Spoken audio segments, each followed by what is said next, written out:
नारायण नारायण सियावर रामचंद्र की जय। हम लोगों को ये समझना चाहिए कि मृत्यु का कोई भरोसा नहीं है, यानी किस समय के बीच में काल आकर प्राप्त हो जाए। तो हमारा जो वर्तमान के बीच के में जितना साधन बाकी है वो बाकी ही रह जाएगा यदि हम सावधान नहीं होंगे। इसलिए मृत्यु के प्राप्त होने के पहले पहले ही जिस काम के लिए हमारे को मनुष्य का शरीर मिला है उस काम को बना लेना चाहिए, जो कि आगे जाकर के हमारे को घोर पश्चाताप करना न पड़े। मनुष्य शरीर के बदल जाने पर कोई भी दुनिया में ऐसा शरीर नहीं है, ऐसी योनि नहीं है कि जिसमें परमात्मा की प्राप्ति का अधिकार हुए। जब ऐसी बात है तो हम अपने अधिकार को पाकर के उसे को क्यों मिट्टी में मिलावें। परमात्मा की प्राप्ति के साधन के अलावा कोई भी काम के वहाँ एक क्षण भी बिताना है वो अपने समय को मिट्टी में मिलाना है। और परमात्मा की प्राप्ति के बीच के वहाँ समझो थोड़ी भी कमी रह जाएगी तो फिर हमारे को जन्म लेना पड़ेगा, और वो जन्म कहाँ होगा इसका कोई पता नहीं है। इसलिए जब तक देह में प्राण है तब तक अपने को सब काम छोड़ करके इस काम को बनाना चाहिए जिस काम के लिए हम लोग आए हैं। हमारा जो काम है वो हमको करना है। जो काम दूसरों के द्वारा हो सके उस काम को अपने करने की आवश्यकता नहीं है, और जो काम हमारे बिना हो नहीं सके, हमारे खास से हो सकता है, उस काम को पहले नंबर करना चाहिए। जो काम एक प्रकार से हमारे उत्तराधिकारियों के द्वारा हो सके उस काम को करने की हमको कोई आवश्यकता नहीं है। हमको तो वही काम करना है कि जो हमारे को ही करना है। तो हमारे को वही काम करना है कि जिस काम के लिए हम आए हैं, और हम आए हैं उस परमात्मा की प्राप्ति के लिए। तो परमात्मा की प्राप्ति के में जो बाधा पड़े तो एक प्रकार से उसको बर्दाश्त नहीं करना चाहिए। स्त्री हो, पुत्र हो, बंधु हो, बांधव हो, कोई भी हो, एक प्रकार से उसको समझा देना चाहिए, विनय भाव से समझा देना चाहिए। विशेषकर तो अपना जो मन है यही अपने बाधक होता है। अपने मन को समझाने की विशेष आवश्यकता है। इस विषय के में कहीं कहीं हमारी बुद्धि जो है वो भी एक प्रकार से गलती के रास्ते पर चली जाती है। तो मन और बुद्धि यही हमारे शरीर के में प्रधान है। इन दोनों को हम समझाकर अपने कब्जे में कर ले तो फिर दुनिया में ऐसा कोई कार्य नहीं है कि जिसको हम नहीं कर सकते हैं। यही बात गीता में बताई कि एवं बुद्धे परं बुद्धवा संस्थ भ्यात्वात्मना जय शत्रु महाबाहु काम रूपं दुरासनम। आत्मा जो है सो बुद्धि से भी बलवान है, श्रेष्ठ है और सूक्ष्म है और पर है, ऐसा समझ करके और बुद्धि के द्वारा मन को अपने बस में करके और इसे काम को मार डालना चाहिए। काम माने एक प्रकार से समझो कि विषयों में आसक्ति से उत्पन्न होना, संगासंग जाते काम है। आसक्ति से जिसकी उत्पत्ति हुई है, जो रजोगुण का ही स्वरूप है, ऐसा जो ये काम है, यही सब अनर्थों का मूल है।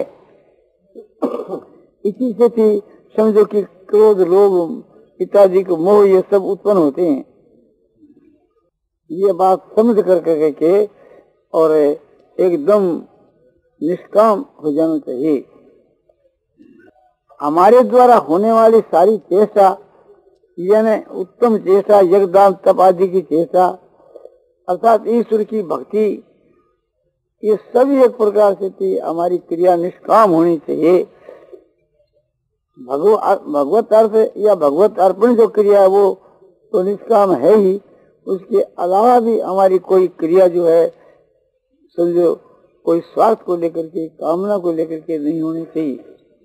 स्वार्थ और कामना को लेकर होने वाली चेष्टा वही बांधने वाली है। तो हम लोगों को गंभीरता पूर्वक इस विषय को हल करना चाहिए। हम लोगों का समय समझो कि इसी प्रकार से तालम टोल में चला जाता है, तो किसी के बुलाजे में चला जाता है, किसी की अपने खुशामद में चला जाता है। तो हमको ये विचार करना चाहिए कि हमको क्या जरूरत है। हमको तो प्रथम वही काम बढ़ाना है कि जिसके लिए हम आए हैं, और एक परमात्मा को छोड़ करके दुनिया में कोई भी हमारा नहीं है। यह बात हृदय के में रख करके ऊपर से सबसे सभ्यता को व्यवहार रखें, और भीतर के बीच के वहाँ परमात्मा ही हमारे परम प्रेमी, परम सुहृद और हमारे परम हितैषी हैं। ऐसा समझ करके के भगवान की शरण होकर के अपने को अपना कर्तव्य कार्य आरंभ कर देना चाहिए। भगवान के आश्रय पर रहकर, भगवान पर निर्भर होकर के काम करने से काम की सिद्धि हो जाती है, काम की सफलता शीघ्र हो जाती है। संसार में ऐसी कोई बात नहीं है कि जिसको मनुष्य नहीं कर सके, और फिर भगवान का आसरा लिया जाए तब तो फिर बात ही क्या है। भगवान यदि शरण मांगने पर शरण नहीं देते तो कठिनाई थी। उनके तो ये कानून है कि कोई भी उसकी शरण जाता है वहाँ ना नहीं है। वचन मात्र से भी कह देता है कि मैं आपका हूँ या मैं आपकी शरण हूँ, तो भगवान आदर से उसको लेते हैं, ना नहीं करते, चाहे वो कैसा ही पापी क्यों नहीं हो। इस बात को ख्याल में रख करके हम लोगों को कितना बड़ा उत्साह होना चाहिए, और कभी अपने निराश तो होना ही नहीं चाहिए। क्योंकि जब भगवान की इस माँ की कानून बनी हुई है तो हम क्यों ऐसे निराश हों। हमारे को करना ही क्या है। जो जीवन बाकी है उस बाकी के जीवन के बीच में उच्च से उच्च कोटि का साधन करना चाहिए, और उच्च से उच्च कोटि का साधन यही है कि भगवान के नाम और रूप को याद रखना और उसकी पुष्टि के लिए सत्संग और स्वाध्याय करना। इसके सिवा और हमको करना ही क्या है। शरीर से जो कुछ कार्य हुए वो भगवान की सेवा के रूप में होना चाहिए, और भगवान सबके मां व्यापक है, इसलिए किसी की भी सेवा है तो भगवान की सेवा है। तो अपना दायरा जो है तो व्यापक है, फैला हुआ है, तो कोई भी चिंता की बात नहीं है। और परमात्मा की प्राप्ति इस जन्म के थोड़े से समय में ही हो सकती है, किंतु वो थोड़ा भी समय यदि हाथ में न होए तो मुश्किल है। तो इसलिए ये तेजी से साधन करने के लिए कहा जाता है। चलते उठते बैठते खाते पीते सोते कभी एक प्रकार से भगवान को नहीं भूलना चाहिए। भगवान हमारे चारों तरफ एक विराजमान हो रहे हैं। ये नहीं कि भगवान को कहीं से बुलाना है या लाना है, वे तो मौजूद ही हैं। केवल हमारी दृष्टि भगवान के सन्मुख होनी चाहिए। हम लोगों की जो दृष्टि हो रही है माया के सन्मुख, हम अपने सन्मुख देखते हैं संसार को। माया का जो कार्य जो संसार है इसको हम आंखों के सामने देखते हैं, और इंद्रियों के सामने देखते हैं, और बुद्धि और मन के सामने संसार को देखते हैं, किंतु देखना चाहिए भगवान को। भगवान कहते हैं कि यो मांग पश्यति सर्वत्र और सर्वं च मयि पश्यति तस्याहं न प्रणश्यामि सत्यमेन प्रणश्यति। जो सब जगह मुझको देखता है और ये सारा ब्रह्मांड मेरे संकल्प के आधार देखता है, तो मैं उसके कभी अदृश्य नहीं होता और वह मेरे कभी अदृश्य नहीं होता। मानो सदा सर्वदा जो मुझ परमात्मा को देखता रहता है, मैं उसको देखता रहता हूँ। वह कुछ मेरी दृष्टि के ओझल नहीं होता। जो मुझको अपनी दृष्टि के ओझल नहीं करता, मैं भी उसको अपनी दृष्टि से ओझल नहीं करता। क्योंकि मेरी प्रतिज्ञा है, भगवान कहते हैं कि मेरी प्रतिज्ञा है कि ये यथा मांग प्रबद्धं ते तांस्ते भजामि हम। जो जिस प्रकार से मुझको भजते हैं, उन पुरुषों को मैं भी उसी प्रकार से भजता हूँ। हम भगवान का ध्यान करते हैं तो भगवान हमारा ध्यान करते हैं। हम अपना सर्वस्व भगवान के समर्पण कर दें तो भगवान अपना सर्वस्व अपने समर्पण कर देते। तो ऐसा संसार के बीच के वहाँ कोई दयालु नहीं है, ऐसा कोई उदार चित्त नहीं है, ऐसा कोई भी सूर्य नहीं है, भगवान के समान कोई भी अपना मित्र नहीं है। ये सब बातों को ध्यान में रख करके लाख काम छोड़ करके हमको भगवान से ही तो दोस्ती करनी चाहिए, भगवान की शरण होना चाहिए, भगवान के ही अपने निकट रह करके अपना समय बिताना चाहिए। अपने को समझो भगवान सब जगह है और हम भगवान के निकट ही रहते हैं, तो फिर भगवान के निकट ही हैं। निकट रहने का ये मतलब नहीं कि कहीं जाकर के भगवान के पास रहना है, भगवान तो सब जगह है। ऐसा कोई स्थान नहीं कि जहाँ भगवान न होए। तो बड़ी सुगमता है। ये तो केवल समझने की चीज है, मानने की चीज है। हम इस बात को अपने दिल के में अच्छी तरह समझ लें कि भगवान सब जगह है। इस बात को हम अपने मन में मान लें कि हमारा प्रभु सब जगह के बीच में मौजूद है, वो सदा है।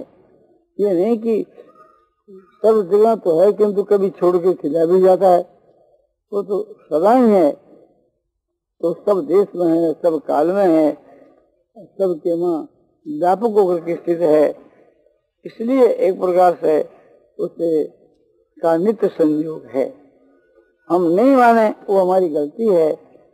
नहीं मानने का ये नतीजा है कि जो हम 84 लाख योनियों में भटकते फिरते हैं। ये नहीं मानने की जो ऐंठ है, ये एक प्रकार से हमारे अदल पतन में हेतु है। इसलिए एक प्रकार से इसके मान लेने के बीच के में हमारा सब प्रकार से कल्याण है, मानने में हमारा गौरव है, और न मानने के बीच के में थोड़ा मूर्खता को कुछ नहीं है। एक एक जो क्षण है उसका मूल्य भगवान की प्राप्ति है। एक क्षण का मूल्य भगवान की प्राप्ति। कैसे कि जब भगवान मिलेंगे तो अंतिम तो वो एक ही क्षण होगी। तो जिस क्षण में भगवान मिलते हैं उसी प्रकार की पूर्व की जितनी क्षणें बीतती है वो उसी प्रकार के मूल्यवान, माने उसी प्रकार के मूल्य की है।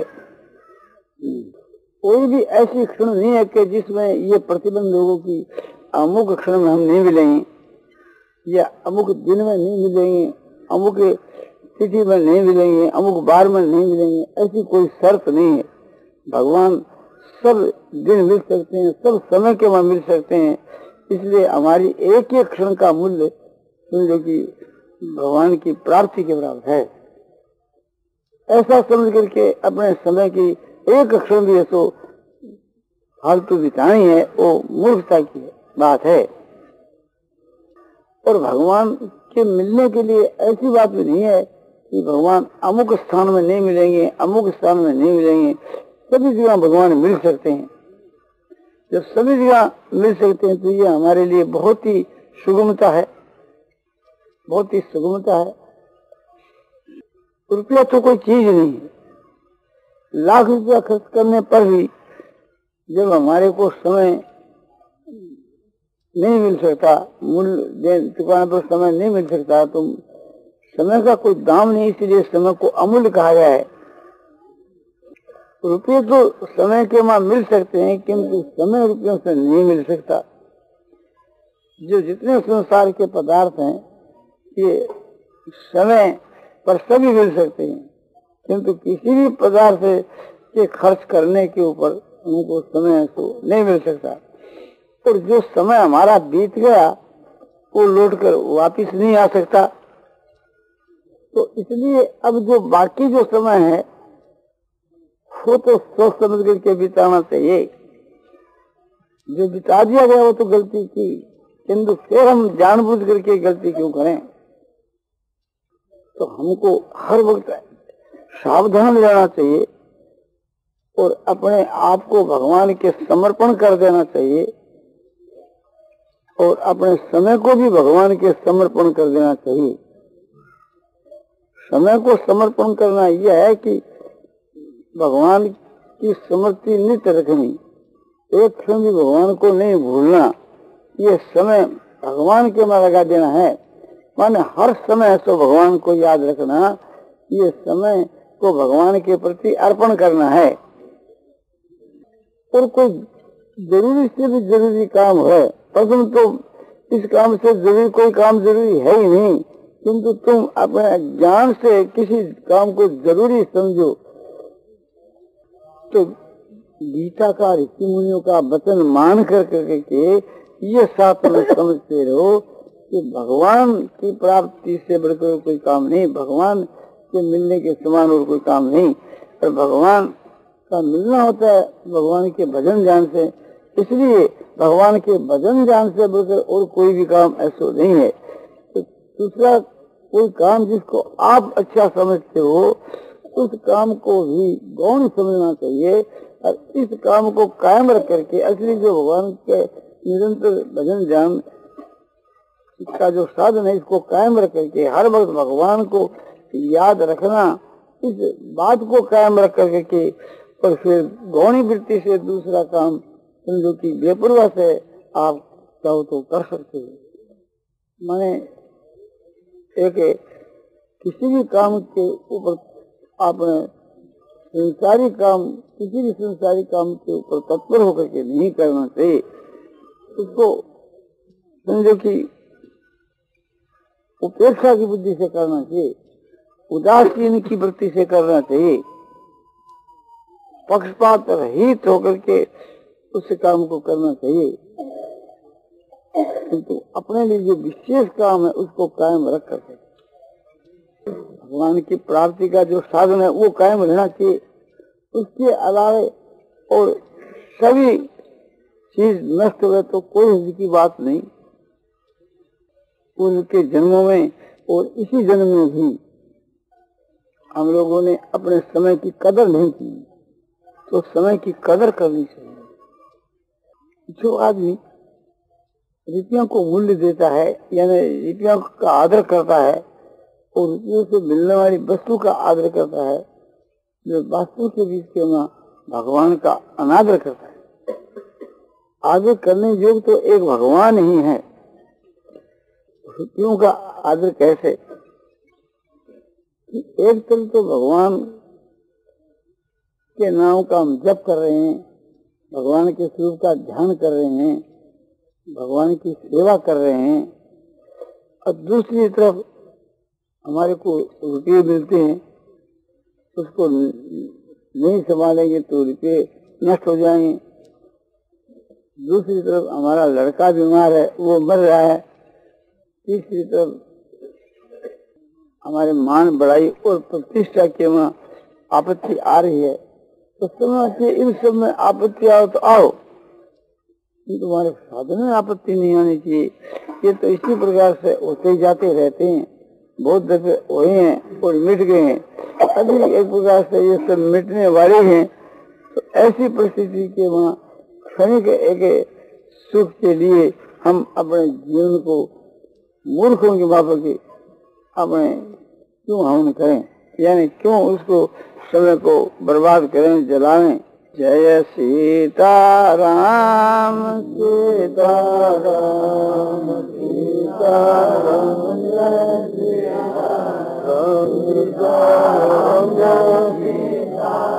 श्यावर रामचंद्र की जय, मोर मुक्त बंसी वाले की जय।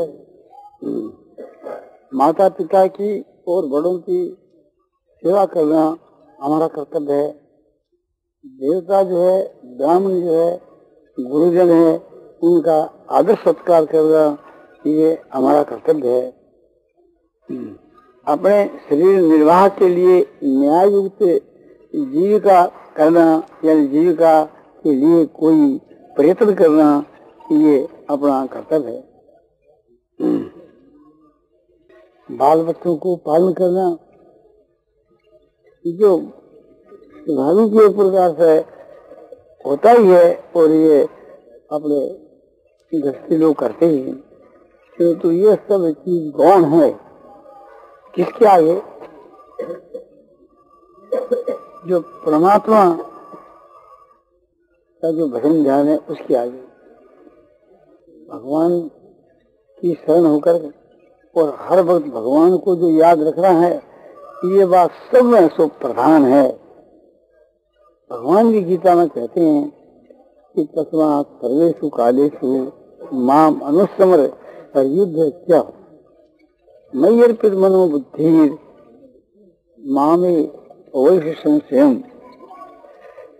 भगवान कहते हैं कि अर्जुन सब काल के बीच के माँ मेरा स्मरण कर, हर वक्त सब काल में।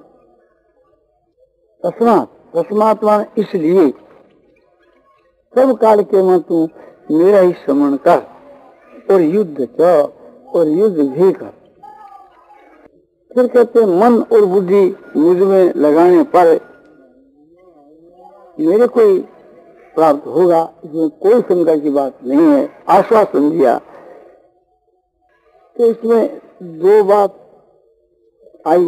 एक तो ये कि सब काल के मन मेरे श्रवण कर और ये मन बुद्धि मेरे में लगा दे। तो दोनों चीज दामी है। यह बात पढ़कर समझकर सोच करके भी फिर हम अपने समय को बर्बाद करें, भगवान के स्मरण के वहां कमी आने दें, तो यही हमारी मूर्खता है। सब समय में तुम शरीर से कर्म करो, इसमें कोई आपत्ति नहीं है, किंतु मन और बुद्धि भगवान में लगाए हुए करना चाहिए।